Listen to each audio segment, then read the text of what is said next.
င်္ဂလာပါအားလုံးပဲဆိုရက်ချစ်မိတ်ဆွေတွေအားလုံးပဲမင်္ဂလာပါဗျာနော်ရှစ်ချေမြောက်အတွက်ဆိုရက်ဒါကတော့ဒါတတိယမြောက်ဒါဖိုင်လို့ဒါပြောလို့ရတယ်ပေါ့လေနော်အဲ့တော့တချို့ကကိုဆိုကြီးနဲ့ကိုကြီးဆိုးနဲ့ကိုလာလွဲကြတယ်နော်ကျွန်တော်ကကိုဆိုကြီးပါနော်ကိုကြီးဆိုးမဟုတ်ပါဘူးကိုဆိုကြီးပါဗျာနော်တချို့ကကိုကြီးဆိုးအတန်းမဟုတ်ဘူးနဲ့ပြောနေကြတယ်နော်ကျွန်တော်ကကိုဆိုကြီးပါနော်ကိုဆိုကြီးနဲ့ကိုကြီးဆိုးဒါရှင်းတော့ခဏနာမည်ကရှင်းတော့ဒါလွဲနေတာပေါ့နော်ကျွန်တော်ကကိုဆိုကြီးပါဗျာနော်အဲ့တော့ဆိုကြီးပြချင်တာကဒီစက်တိုက်မူလေးရဒါတပင်ကျော်မူလေးရပေါ့နော်ဆိုကြီးပြချင်တာကသူကတော့ဒီတွေကနေစပြီးတော့လာတာပေါ့နော်66ကနေစပြီးလာတာဒါတပင်ကျော်မူနဲ့ဆိုလို့ကြည့်မယ်ဆိုရင်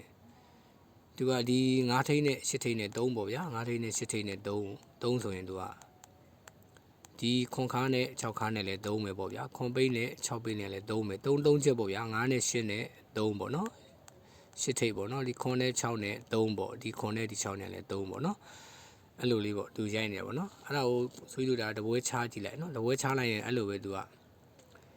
2နဲ့5နဲ့ဒီခွန်ပေါ့နော်2နဲ့5နဲ့ခွန်လိုက်တာနဲ့6နဲ့3နဲ့ရလဲခွန်ပေါ့နော်3နဲ့4နဲ့ရလဲခွန်ဆိုပြီးတော့သူရိုက်တာပေါ့နော်အဲ့တော့ဒီပွဲမှာဆိုပြီးတော့ဒါဘယ်လိုပဲထည့်တယ်ပေါ့နော်ဥပမာဒီမှာတစ်ထိပ်စီထည့်ဗျာဥပမာဒီမှာတစ်ထိပ်လို့ထည့်လိုက်ပြီဆိုရင်ဒါ3နဲ့1နဲ့ဒီ4ပေါ့နော်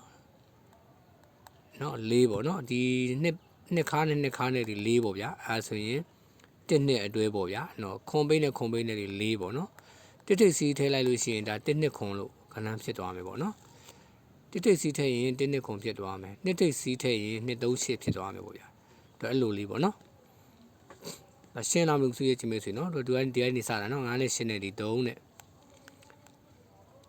ဒီ9နဲ့10နဲ့3လိုက်တာနဲ့ခွန်ခါနဲ့6ခါနဲ့3နဲ့ခွန်ပိန်းနဲ့6ပိန်းနဲ့3နဲ့ပေါ့နော်သူ့တပွဲကြော်လိုက်ဒီ2နဲ့9နဲ့ဒီခွန်ပေါ့နော်ခွန်လိုက်တာနဲ့ဒီ6နဲ့3နဲ့လည်းခွန်နဲ့3နဲ့4နဲ့လည်းခွန်နဲ့ပေါ့ဗျာနော်အဲဆိုရင်ဒီမှာဒီတပွဲကြော်မှာလည်းအဲ့ဒီလိုလေးပဲပေါ့နော်သူကဒီမှာ3ပွဲဆက်တိုက်ရရင်လည်းအဲ့လိုပြီးခဲ့တဲ့ပွဲမှာလည်းဖြစ်တယ်နော်3နဲ့6နဲ့ဒီ9နော်10နဲ့1နဲ့9ခွန်နဲ့2နဲ့9ပေါ့နော်အဲ့လိုလေးပေါ့ဒါဆက်ကွက်ဇရားလေးပေါ့ဒီမှာစူးကြီးထည့်ပေးတာနော်တစ်ထိပ်ကိုကြိုက်ရင်ဒါ1နှစ်ခွန်ပေါ့နှစ်ထိပ်ကြိုက်ရင်2 3 8ပေါ့3ထိပ်ကြိုက်ရင်3 4 9 4ထိပ်ကြိုက်ရင်4 50ပေါ့နော်5ထိပ်ကြိုက်ရင်ဒါ9 6 1ပေါ့နော်5 6 1 6ထိပ်ကြိုက်ရင်6ခွန်2ခွန်ထိပ်ကြိုက်ရင်ခွန်8 2 8ထိပ်ကြိုက်ရင်8 9 4 9ထိပ်ကြိုက်ရင်9 3 5 3ညထိပ်လို့ကြိုက်ရင်ဒါ3ည1 6ပေါ့နော်ဒီတည်းကမိမိတို့ဒါချိုင်းနဲ့တက်ရခဏလေးတို့ဒါရွေးချယ်ပြီးတော့ထိုးပေါ့နော်အဲ့ရဆွေးရတော့ဒီခဏကိုဒီ961ဆိုတဲ့ခဏလေးကိုဒါကြိုက်တယ်နော်961ဆိုတဲ့ခဏကိုကြိုက်တယ်အဲ့ခဏလေးကိုဒါစိတ်ဝင်စားတယ်ပေါ့နော်ရှင်းနှလုံးပေါင်းချင်း1ပေါ့နော်ရှင်းနှလုံးပေါင်းချင်း1ခဏလေးကိုစိတ်ဝင်စားတယ်နော်အဲ့ဒီရှေးပေါင်းချင်း1လေးကဘာကြောင့်ကြိုက်တာလဲဆိုရင်ဆွေးပြမယ်နော်ရှေးနှလုံးပေါင်းချင်း1လာပုံလေးကိုပြမယ်နော်သူကဒီတွေကနေလာတာပေါ့နော်9ပွဲအောင်6ပွဲစနစ်ပေါ့ဗျာဒီမှာပေါ့ဒီ6နဲ့နော်နောက်နှလုံး6နဲ့ရှင်းနှလုံး1နဲ့နော်နောက်နှလုံး6နဲ့ရှင်းနှလုံး1နဲ့ဒီ10တဲ့နော်နောက်နှလုံး6နဲ့ရှင်းနှလုံး4နဲ့ပေါင်းရင်လေ6နဲ့4နဲ့ပေါင်းရင်လေ10ပဲနော်နောက်နှလုံး10နဲ့နောက်နှလုံး10နဲ့ပေါင်းရင်လေသူက10ပဲပေါ့နော်နောက်နှလုံး10နဲ့နောက်နှလုံး10နဲ့ပေါင်း10ပဲနော်နောက်နှလုံး4နဲ့နောက်နှလုံး10နဲ့ရှင်းနှလုံး10နဲ့ပေါင်း10ပေါ့နော်နောက်နှလုံး4နဲ့ရှင်းနှလုံး6နဲ့ပေါင်းရင်လေ10ပေါ့နော်နောက်နှလုံး3နဲ့အရှင်းနှလုံး9နဲ့ပေါင်းရင်လည်း10ပေါ့နော်အဲ့ကြတော့ဒီမှာကဒီ6နဲ့1နဲ့စထားတဲ့ဇလန်ကဒီမှာ6နဲ့1နဲ့ပြန်ဆုံးမယ်လို့ဆိုရထင်တယ်နော်နောက်နှလုံး9နဲ့အရှင်းနှလုံး1နဲ့10ပဲပေါ့နော်ဇလန်ကဒီကနေစတာပေါ့နော်ဒီနောက်6နဲ့8နဲ့10နောက်6နဲ့8 4နဲ့10နောက်10နဲ့8 10နဲ့10နောက်4နဲ့8 6နဲ့10နောက်3နဲ့8 9နဲ့10နောက်9နဲ့8 1နဲ့10ပေါ့နော်ဒီနောက်9နဲ့8တင်းနဲ့စတဲ့ဇာလန်းကိုဒီနောက်9နဲ့8တင်းနဲ့ပြန်ဆုံးမယ်လို့ထင်လို့ဆိုရရှင်းနှလုံးပေါင်းချင်း1မူလေးကိုဒါကြိုက်တယ်ပေါ့နော်အဲ့ရှင်းနှလုံးပေါင်းချင်း1မူလေးကိုဒါဆိုရဒါကြိုက်တယ်ပေါ့ဗျာနော်အဲ့ဒီ961ဆိုတဲ့ခဏလေးကိုဒါကြိုက်တယ်ပေါ့နော်ပို့ပြီးကြိုက်တယ်ပေါ့ဒါပေါ့မိမိတို့အနေနဲ့ဒါတက်နိုင်ရင်တော့ဒီဆက်ကွက်ဇရာကိုဒါကပ်ပါလေးခံပေါ့နော်သူ့961ကိုပို့ပြီးတော့တင်ထိုးခြင်းလေထိုးပေါ့ဗျာနော်အဲ့တော့ဆွေးကြီးနောက်ထပ်တမူပြခြင်းနဲ့ပြချင်တာကအရှင်းနှလုံးပေါင်းချင်း1နေပဲပေါ့ရှင်းနှလုံးပေါင်းချင်း1နေပဲကဏ္ဍတစ်ခုကိုဆွေးပြမယ်ကဏ္ဍကတော့ဒါမလှဘူးပေါ့ဗျာ မလာဘူးဒါကနန်းကြီးကဒီမျိုးဆွေးထည့်ထားတယ်100ဆိုတဲ့ကနန်းကြီးပေါ့ဗျာနော်100ဆိုတဲ့ကနန်းဆွေးထည့်ထားရနော်ဒီမှာချက်ရင်လည်းကစားပါ100ရဲ့ဖြစ်စဉ်ကိုဆွေးရှင်းပြပေးလိုက်မယ်နော်တော်ဒီမှာက6ထိပ်6ထိပ်6ထိပ်6ထိပ်ဆိုပြီးတော့ဒါ6ထိပ်စီဒါ၄ကတန်တူရဲ့အောက်မှာဖြစ်နေတဲ့ကနန်းပေါ့8ခွန်3တို့481တို့2ခွန်တို့ကိုဘွေးကိုဆွေးရဒီမှာ100လို့ဒါထည့်ပေးထားတယ်ပေါ့နော်အဲ့တော့အဲ့100ရဲ့ဖြစ်စဉ်ကိုဆွေးကြည့်ကြည့်အောင်သူကဒီမှာက3ညနောက်ပိတ်6နောက်ပိတ်6နောက်ပိတ်3ညနောက်ပိတ်လို့ဒါတန်းထားတယ်ပေါ့နော်ဒီ3ညနောက်ပိတ်ကြောင့်သူကဒီ3ညနောက်ပိတ်ကလေးကြောင့်ဒီ686ဆိုဒီ3လုံးကို3ညလို့ထည့်လိုက်တာเนาะဒီ3ညနောက်ပိတ်ကလေးကြောင့်686ဆိုဒီ3လုံးကို3ညလို့ထည့်လိုက်တာเนาะ3ညလို့ထည့်တာအဲ့လိုထည့်ပြီးတော့မှသူက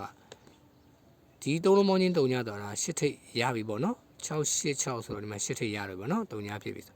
ုအဲ့အချိန်မှာဒီ8နဲ့4နဲ့ပြန်ပေါင်းရင်2ပေါ့เนาะအဲ့လို2ဆိုရင်ဒီနောက်ပိတ်3လုံးကလည်း2လို့ဖြစ်တာပေါ့เนาะ8နဲ့4နဲ့2ဆိုရင်ဒီနောက်ပိတ်3လုံးကလည်းတော့2လို့ဖြစ်မှာဆိုတော့ဒါ3ပိတ်ပေါ့เนาะ8ထိပ်3ပိတ်ဖြစ်သွားပြီပေါ့เนาะဖြစ်သွားဆိုအဲ့ကျတော့ခုနနေကိုပြန်ကောက်လိုက်ဒီ3ညကြောင့်686ဆိုတဲ့3ညကလည်းဖြစ်မယ်နောက်နှလုံးပေါင်းချင်း3ညလည်းဖြစ်မယ်ပေါ့เนาะကွက်တိပေါ့เนาะ8နဲ့4နဲ့2ဒီကနန်း3လုံးပေါင်းချင်း2တဲ့အတွက်8ထိပ်3ပိတ်အဲ့ဒါအောင်မှဒီကနန်း3လုံးပေါင်းချင်း3ညဒီနောက်နှလုံး3ညနဲ့တော့ကိုက်နေတာပေါ့เนาะအဲ့တော့ဒီ6ထိပ်ရဲ့အောက်မှာကဒီ481မှာလည်းအဲ့ဒီလိုပဲဆိုပြီးဒီမှာက3ညနောက်ပိတ်ပြီးဒီမှာ9နောက်ပိတ်တယ်เนาะဒီ9နောက်ပိတ်ကလေးကြောင့်ပဲသူက646ဆိုဒီကနန်း3လုံးကို9လိုက်တာထိပ်စီး3လုံးပေါ့เนาะ649ဆိုထိပ်စီး3လုံးပေါင်းချင်းကို9လို့ရိုက်လိုက်တာအဲ့ကြောင့်4ထိပ်ရပြီเนาะ4ထိပ်ရလိုက်တဲ့အချိန်မှာဒီ6ထိပ်နဲ့ဒီတပင်ကျော်က6ထိပ်နဲ့ဒီ4ထိပ်နဲ့ပေါင်းလိုက်ရင်ဒါ3ညလို့ဖြစ်တာအဲဒီနှလုံး3ညထိပ်စီးနှလုံး3ညလိုက်တာနဲ့နောက်ပိတ်3လုံးကလည်း3ညလို့ဒါဖြစ်လိုက်တာပေါ့เนาะအဲ့ကျတော့4ထိပ်တစ်ပိတ်ဖြစ်သွားပြီပေါ့เนาะအဲ့ဒါဆိုရင်ねဒီ9နောက်ပိတ်ကြောင်းねဒီ649ဆို3လုံးပေါင်းချင်းကလည်း9လိုက်တာနဲ့နောက်နှလုံးပေါင်းချင်း9လေးတစ်ခါလေးဝင်လိုက်တဲ့ဒါ481ပေါ့เนาะဒါဆိုရင်ဆွေးလို့ဒါဒုတတိယ6ထိပ်စီပေါ့เนาะသူ့ရဲ့အောင်မှာထွက်တဲ့2ခွန်ကလည်းတော့အဲ့ဒီလိုလေးပဲဒီမှာက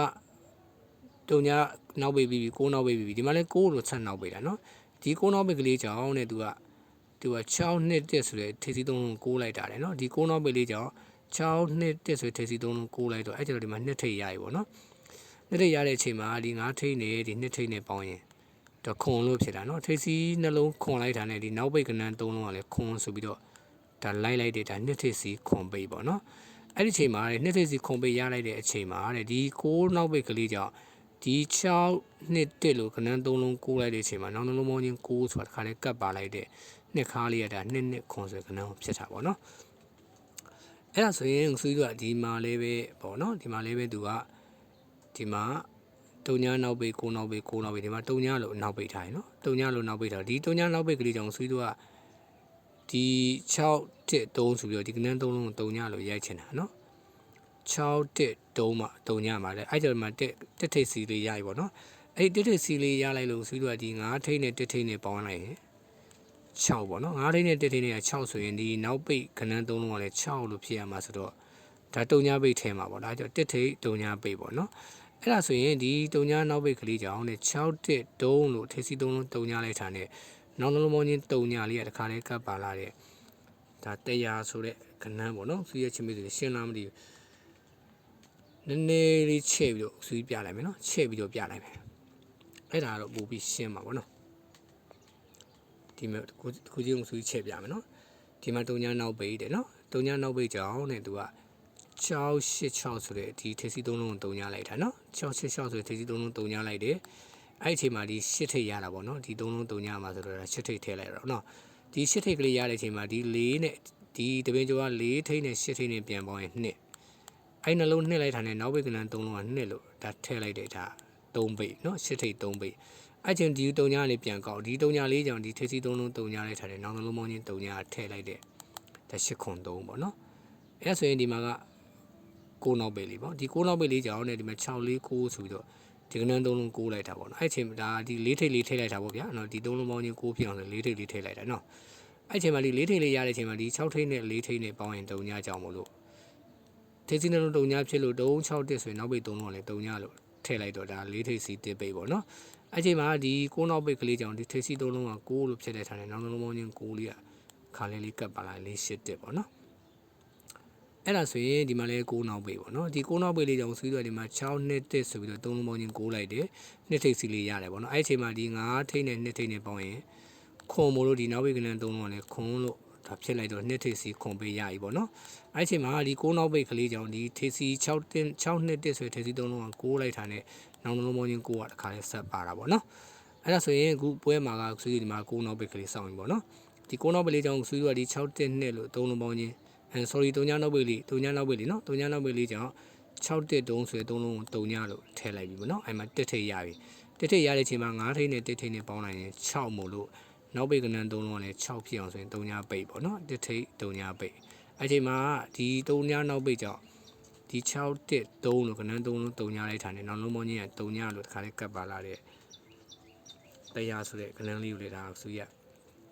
ဒါ8ချိန်မြောက်ဒါတတိယဖိုင်အနေနဲ့တရားရဲ့ခုနကဒါ10ကွက်လိုင်းမူရေပေါ့နော်ခုန10ကွက်လိုင်းမူရေဆိုပြီးတင်ပေးလိုက်တယ်နော်ဒါကတော့ခုန10ကွက်လိုင်းလေးပေါ့နော်